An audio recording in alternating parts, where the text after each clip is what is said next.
Son las 8 horas con 34 minutos. Para conocer más detalles y puntos de vista sobre estos temas, hemos invitado en esta mañana al licenciado Alfredo Espinosa. Él fue asesor del Consejo Nacional Electoral, es analista de procesos electorales. Licenciado Espinosa, muy buenos días. Quisiéramos conocer su punto de vista sobre estos polémicos temas, acciones del gobierno que rayan con el desconocimiento de la Constitución o de leyes que se han producido en varias ocasiones. Hay temas por el momento polémicos, no somos quien para hacer juicios de valor y quisiéramos más bien escuchar su criterio. Iniciemos con esta eventual publicación en el registro oficial, convirtiéndola en ley de la República a un cuerpo legal que no fue aprobado por la Asamblea. Fue negado en primera instancia y archivado, pero que el gobierno señala que está en el derecho de publicarlo y sería el próximo día lunes, una vez que haya transcurrido un mes desde que se lo envió a la Asamblea con el carácter de económico urgente. Hemos escuchado el criterio de Carlos de Tomaso, un conocido analista constitucionalista de la ciudad de Guayaquil, pero asimismo hemos escuchado el criterio de otros analistas como Ismael Quintana, otro destacado constitucionalista de Quito, que piensa totalmente lo contrario, de que la Asamblea tiene la razón. ¿Cuál es su criterio? Estimado Gustavo, Rosana, muy buenos días. No sé si ustedes me llegan a escuchar. Sí, le escuchamos perfectamente. Perfecto, gracias mil. Escuché parcialmente la inquietud porque estaba un poco entrecortado el audio. Entiendo que hizo alusión al video de Carlos de Tomaso y la explicación que dio respecto al tema de la ley antipillos. Correcto, y lo contrastaba con lo dicho por Ismael Quintana, que piensa totalmente lo contrario, cree que la Asamblea tiene la razón. Aquí existe, yo no soy jurista, pero aquí lo que existe es una disputa, ¿no es cierto?, por la construcción de un relato en torno al establecimiento o no de una ley, entre dos actores que cuentan con, que están en medio de un proceso electoral.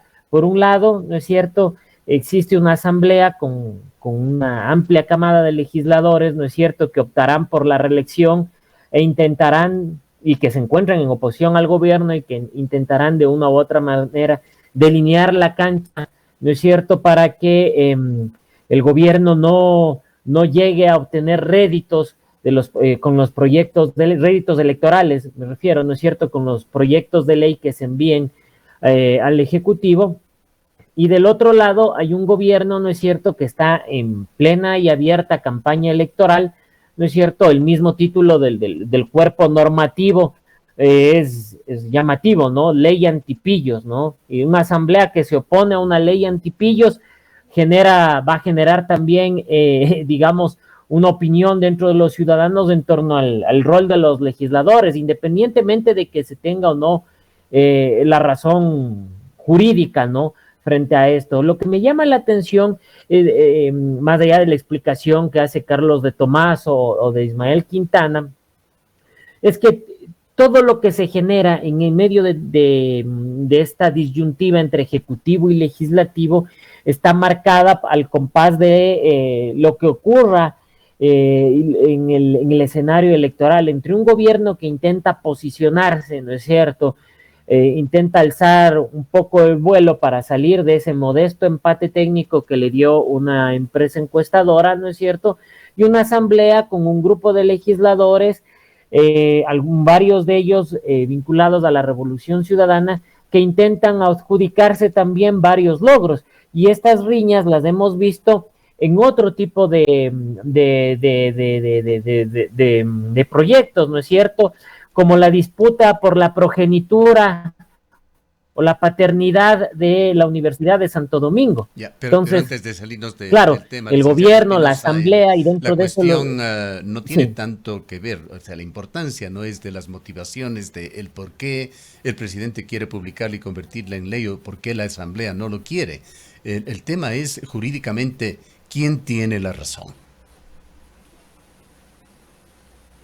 Yo no podría establecer la razón jurídica de esto porque no soy abogado, querido Gustavo.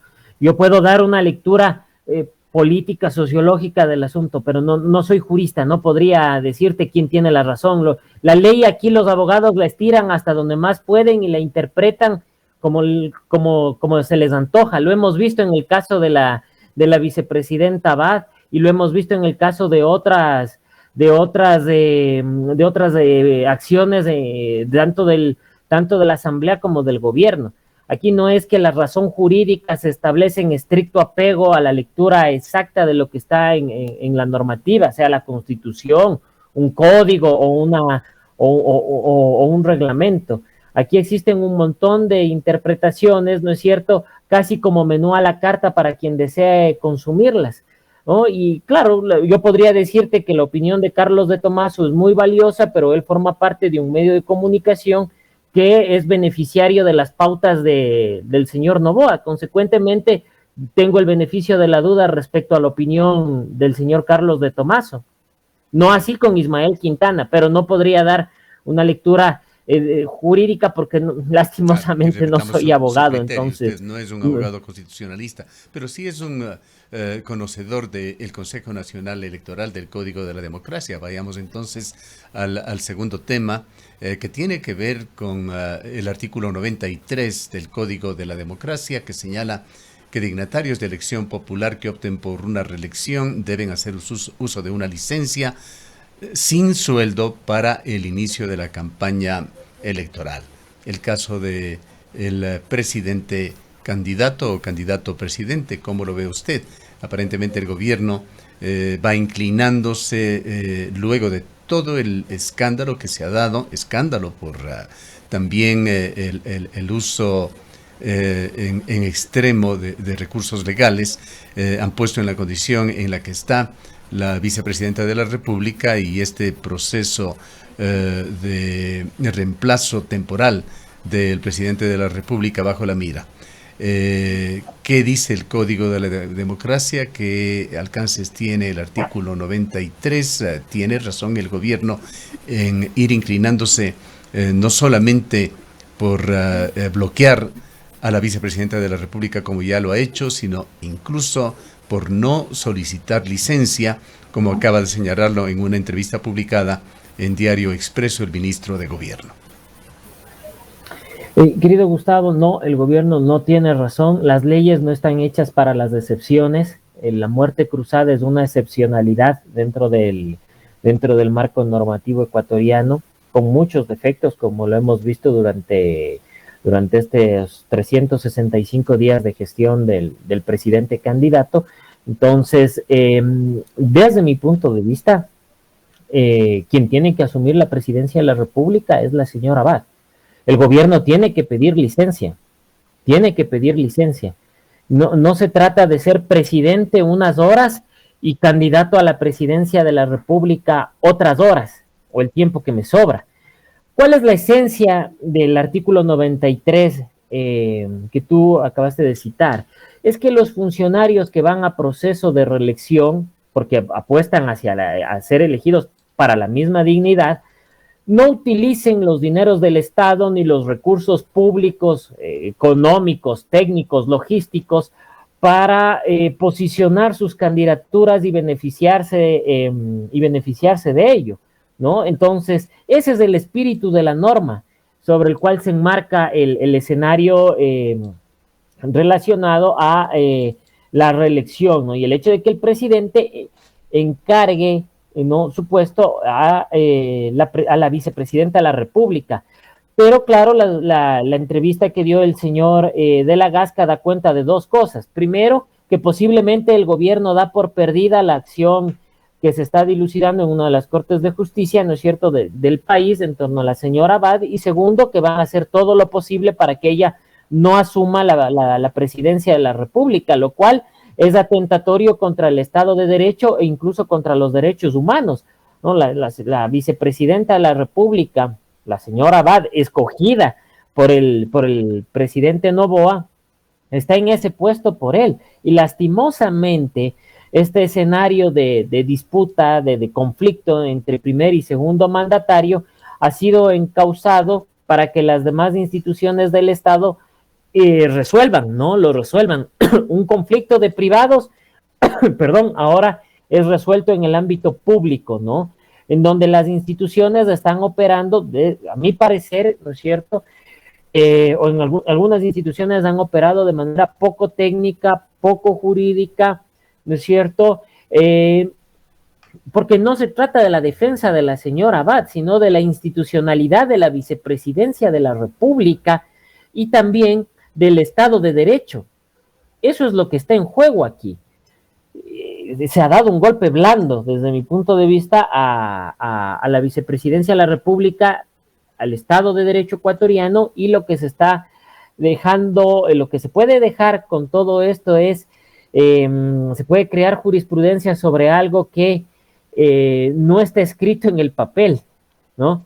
Sobre algo que no está escrito en el papel. La señora va a tener que asumir la presidencia de la República durante el tiempo de campaña del presidente Noboa, es decir, durante estos 33 días, del 5 de enero al 6 de febrero, ahora, si no me equivoco. Durante ese tiempo de campaña, la señora va a tener que asumir la presidencia de la República. Para que esto suceda, lo que también me parece, si me permite, por favor, paradójico y preocupante, no sé si es que la señora no sé si me escucha usted, Alfredo, porque estamos interrumpiéndonos y es un diálogo en el cual quisiera que nos escuche y nos responda. Aparentemente no tiene retorno. Que son sumamente preocupantes, como el hablar de una reducción del impuesto al valor agregado del 15 al 13 o al 12%, sin ningún tipo de sustento técnico, de lo más demagógico posible. Y varias de sus declaraciones han sido emparejadas con una de las tiendas políticas que está participando dentro de estas elecciones. Pero independientemente de eso, nos guste o no nos guste, quien constitucionalmente tiene que suceder al presidente Noboa en el puesto es la vicepresidenta Abad. Así está en la Constitución de la República y eso tiene que respetarse. Aquí el problema es que el señor Noboa no puede violar la Constitución, Alfredo, solo porque a él no le parece. ¿Me escucha? Sí. Por favor, quisiera rogarle, no sé si puede corregir, porque estamos tratando de llevar adelante una entrevista, no un monólogo. En 2 ocasiones he tratado de ponerle una pregunta de por medio, pero usted aparentemente no nos escucha. Dígame, estimado Gustavo. Bueno, lo que le quería preguntar, y deduzco ya de sus palabras, de que usted tiene la convicción de que la acción de protección que está ventilándose, que tendrá un nuevo capítulo este lunes, de Verónica Abad, para levantar la suspensión de 150 días, va a ser exitosa. Eso es lo que le hemos entendido. Esa suspensión de 150 días, ha dicho la ministra que el día lunes presentará su defensa y los argumentos respecto a un principio de proporcionalidad.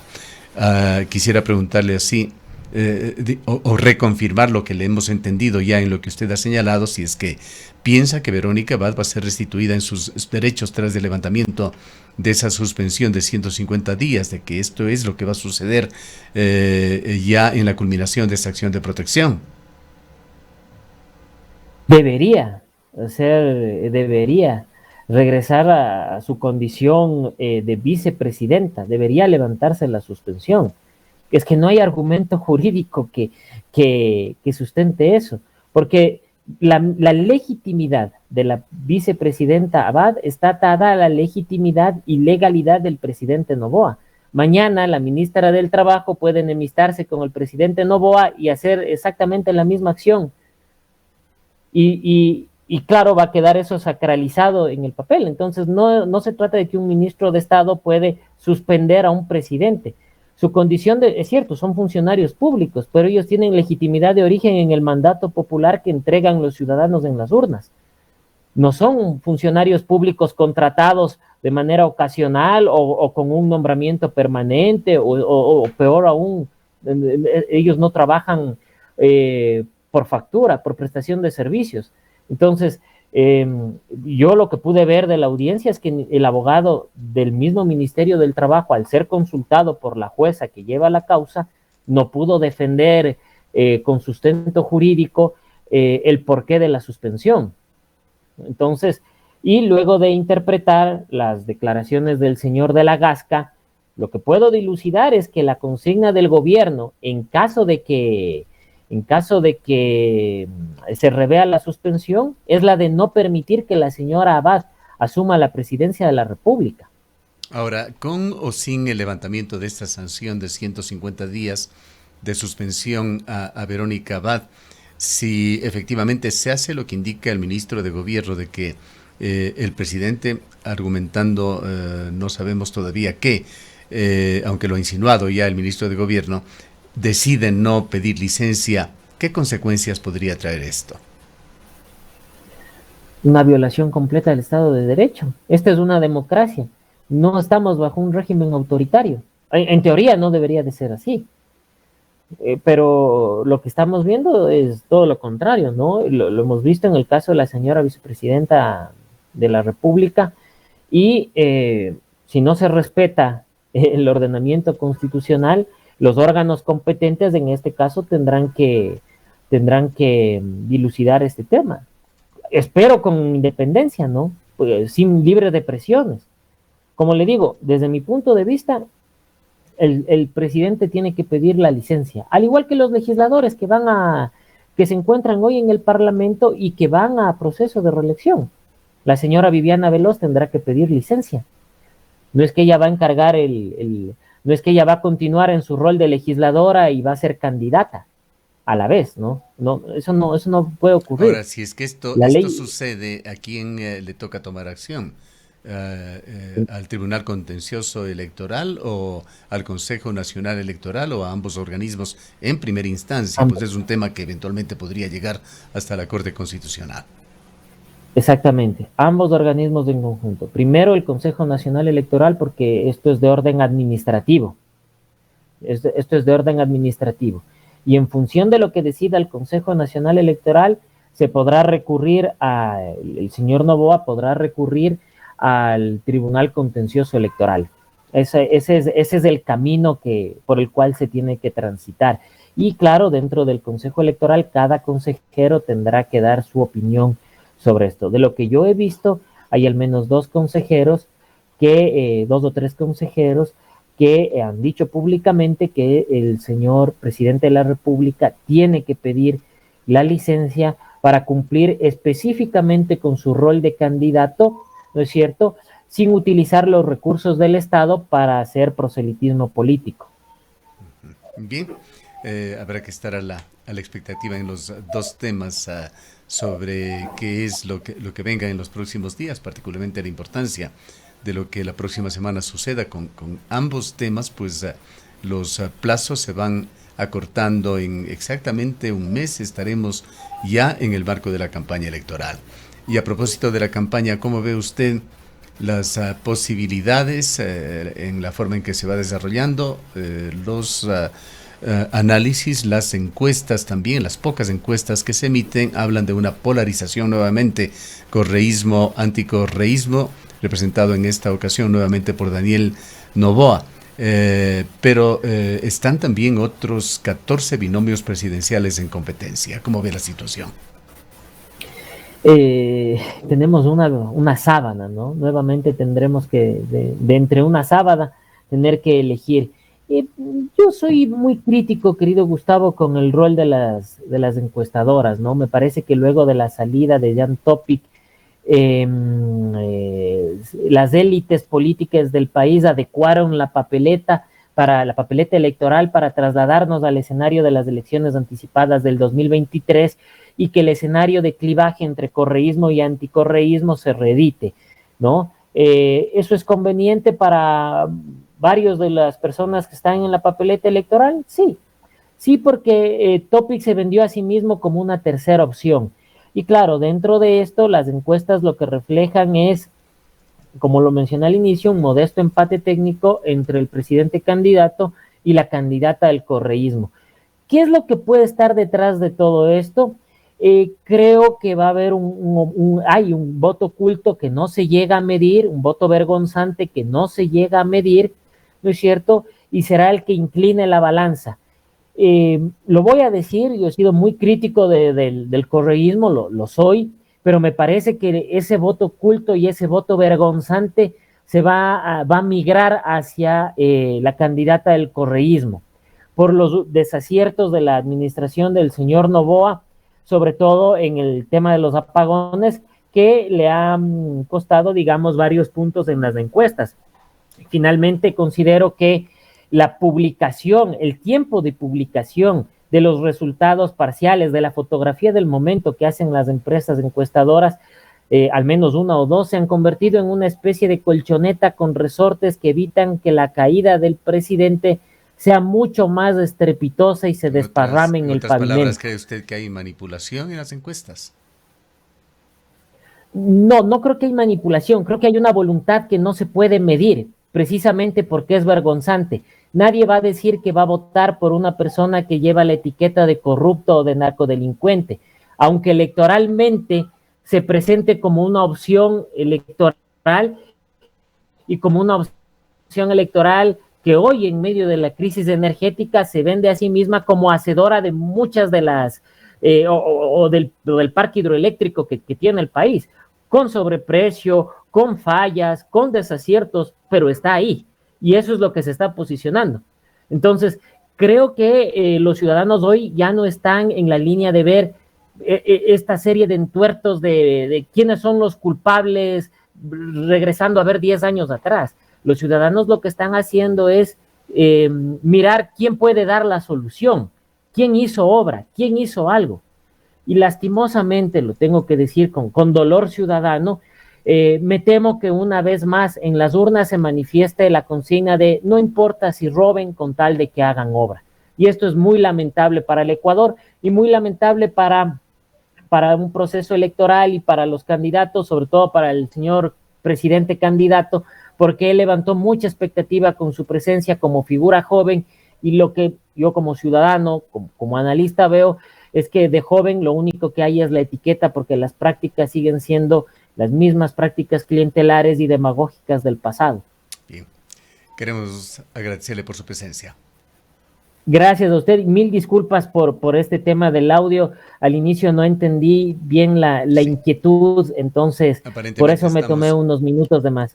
estamos sufriendo problemas con la calidad del Internet. Esa es la realidad y a veces dificulta esta comunicación. Le agradecemos mucho, Alfredo, por haber estado con nosotros. Han escuchado al licenciado Alfredo Espinosa, ex asesor del Consejo Nacional Electoral.